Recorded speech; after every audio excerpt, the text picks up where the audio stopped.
Great Uncle Bor, Moti Kadish.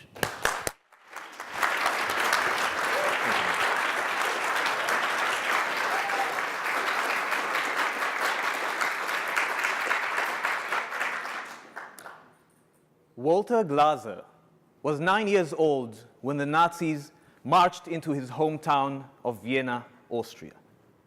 The year was 1938, exactly 80 years ago.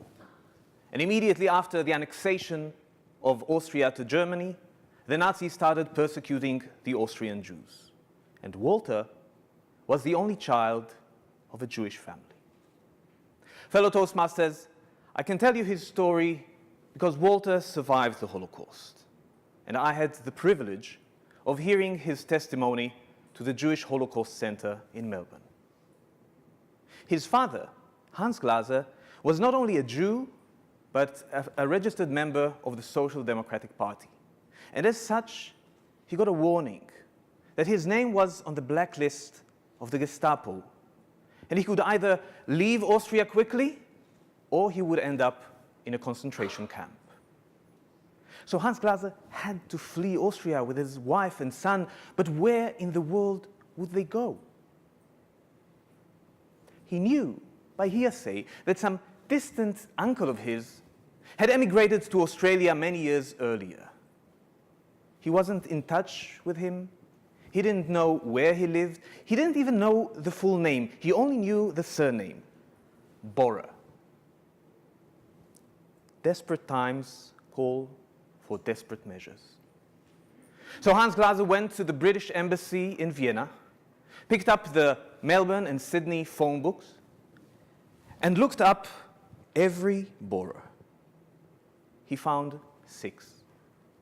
He then wrote a letter saying, "If you are my relative, please help us. We must leave Austria urgently. Our lives are in danger."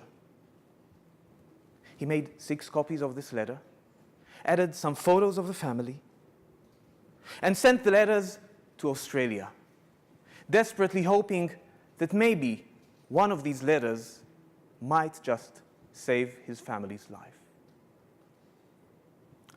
One of the letters was addressed to a Mr. Borer at the Borer and White Ant Exterminating Company in Camberwell, Victoria, where I live. Now, Hans Glaser didn't know any English, so he couldn't have known that a borer is a wood beetle, an insect, a pest. So the company that he had sent the letter to was actually named Borer and White Ant Exterminating Company. The owners of this company were not the business partners Borer and White, but an Aussie bloke named Fred Ashworth. You can imagine how surprised this Ashworth was on the day that he found in his mailbox a letter from Austria in German addressed to his business. And he didn't know any German. But luckily, Fred Ashworth didn't chuck this letter to the bin. Instead, he took it with him to a dinner party that he was invited to that weekend.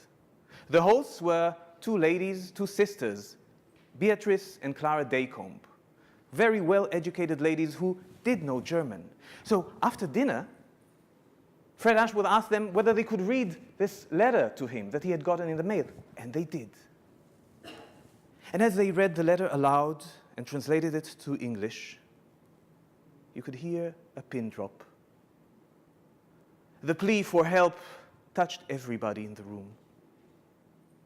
And the guests decided that if this Glaser family so desperately needs to find this Uncle Borer, they would become Uncle Borer.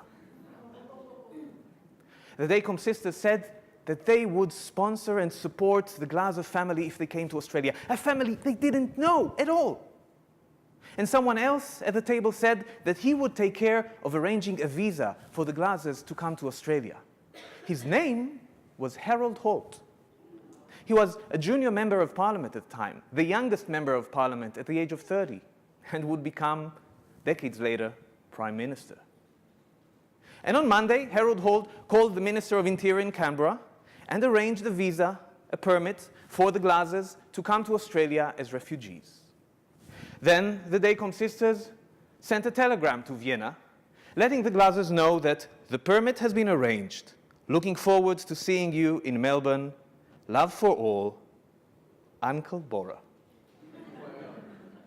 The Glazers were kept out of the secret because they were not to know, the Germans were not to know that they didn't actually have family in Australia.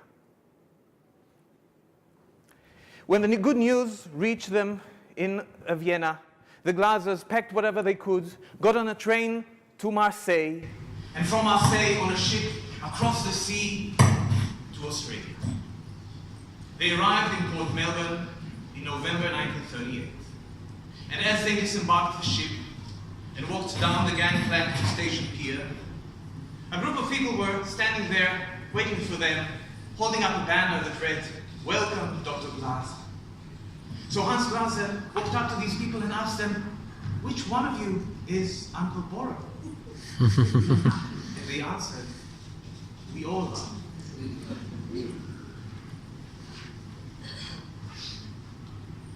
There are 17 million refugees living in the world today.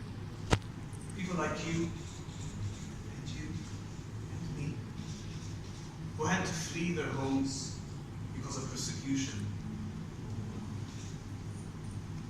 For those who come across the seas, we have boundless plains to share. But do we have the courage to care? Can we also be Uncle Bora?